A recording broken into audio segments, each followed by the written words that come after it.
हे पोरी कोण तू? या नाही ओळखत तुला. आय तुला काय बी आठवणं झालंय. तू मला बी ओळखणं झालीस. खरं तू माझ्याजवळ माझ्या संग आहेस तेच लय झालं मला. तू गेल्याचं समजून मी लय दुःखात गेलो होतो बघ. असं आतनं तुटल्यासारखं वाटत होतं मला. आधी आभा आलं मग तू. मला सहनच झालं नाही. खरं तुळजाईनं माझं गाणं ऐकलं बघ. तुला परत माझ्याकडे पाठवलं. आता मी परत तुला कुठंच जाऊ देणार नाही. अजिबात एकटं सोडणार नाही.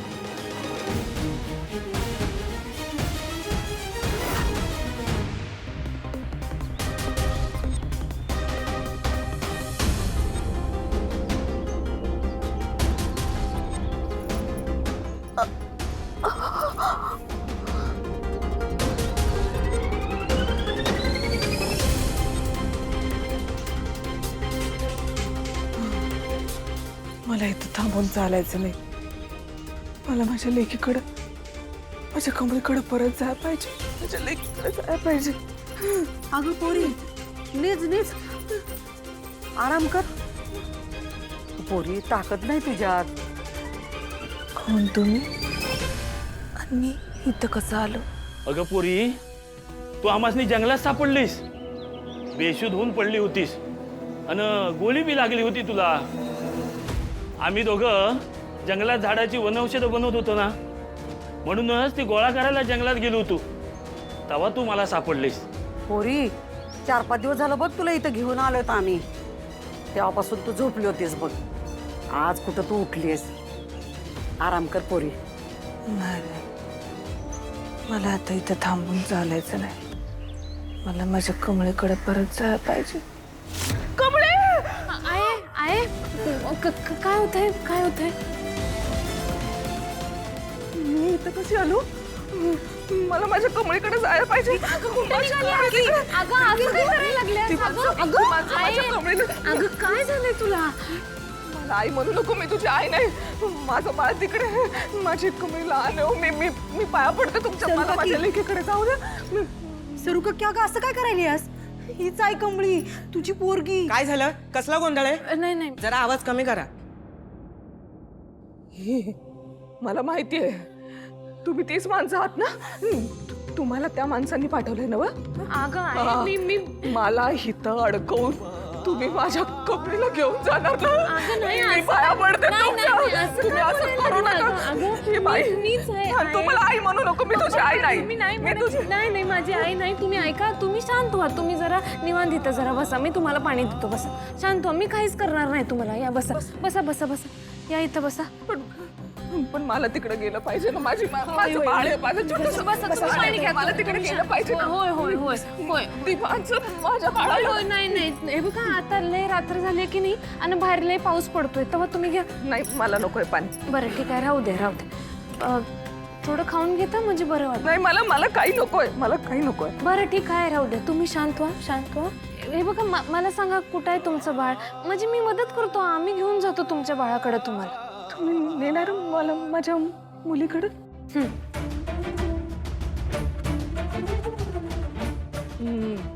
मी का तुम्हाला सांगू?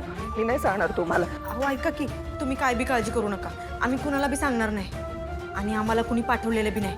अहो तुम्ही तर आम्हाला मंदिरात भेटला. तुम्हाला चक्कर आली म्हणून आम्ही इकडे घेऊन आलोय ना. काकी मला सांगा तुम्ही कोण आहे? कुठनं आलाय तुम्ही?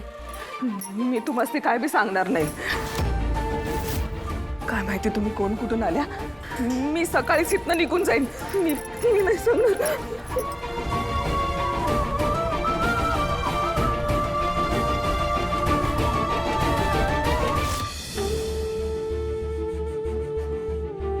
कमळे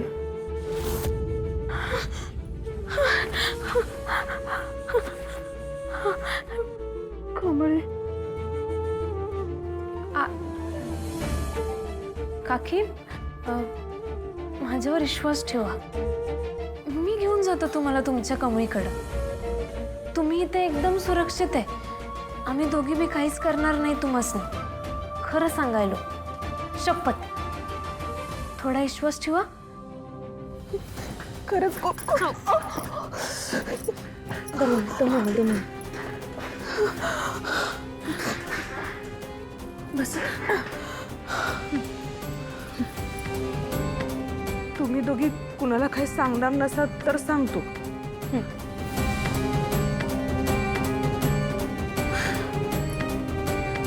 मी गौरी मोहिते. तुम्ही यासनी कुठं बघितलंय का? ओळखता का तुम्ही यासनी? ही गौरी हाय गौरी. मी वाळींच गावची आहे. कोल्हापूरच्या जवळ आहे ते गाव वाळींच. वाळींच. आमच्या गावात मी, माझा आबा आणि माझी छोटीशी कमळी आम्ही तिघं राहतो. वाळिंजमध्ये आमच्या आबांचं एक छोटंसं शेत होतं. मी आणि माझा आबा दिसभर त्या शेतात राबायचो. 4 घास सुखानं खायचो. लय आनंदात जगायचो आम्ही दोघं तेव्हा. एकदा आमच्या गावात मुंबईची एक खूप मोठी पार्टी आली. त्यांचं काहीतरी बांधकामाचं काम होतं तिकडं. तिकडंच मला यांची ओळख झाली. आमच्या ओळखीचं रूपांतर प्रेमात कवा झालं मला कळलंच नाही. आमच्या पदरात एक छोटीशी गोड परी आली. तुला माहितीये, जेव्हा हिच्या बाबानं तिला हातात घेतलं ना, तेव्हा इतकी गोड हसली होती माझी कमळी. लय गोड दिवस होत ते. आम्ही लग्न केलं ही गोष्ट ह्यांनी यांच्या घरी सांगितली नव्हती. मी हे म्हणले का मी पुढे जातो, घरच्यांना समजा सांगतो आणि मग तो मासनी घ्यायला परत येतो. मग काय झालं? पुढं पुढं आमच्या घराला आग लागली. नाही, आग लागली नाही, आग लावली. काय झालं होतं नेमकं? कसं झालं? कोण होतं? मी आणि आमचा आबा आमच्या तानुल्या लेकराला घेऊन पळायला लागलो. पळत पळत आम्ही दुसऱ्या गावाला आलो. सिद्धटेकला गेलो. सिद्धटेकला आबानी दुसरं घर विकत घेतलं. तिथं आम्ही पुन्हा नव्याने सुखानं राहायला लागलो. माझी कमळी हळूहळू मोठी होत होती. थोडं थोडं धावायला लागलं. मोबडं बोलायला लागलं.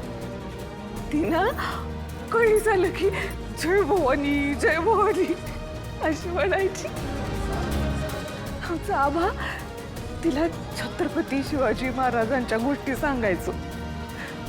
तास बसून ती गोष्टी ऐकायची. लई सुखानं राहत होतो आम्ही तेव्हा तिकडं. आबांचं लई जीव माझ्या कोंबडीवर. असे तिला खांद्यावर घेऊन बसवतात आणि समद्या गावभर फिरवून आणतात. अरे देवा, आता जर का आबासने कळलं ना का नाही कोंबडी जवळ, तर मला बी लई हाणतील बाई. मला जायला पाहिजे. ऐका की ते कमळीचा बाप कोण आहे?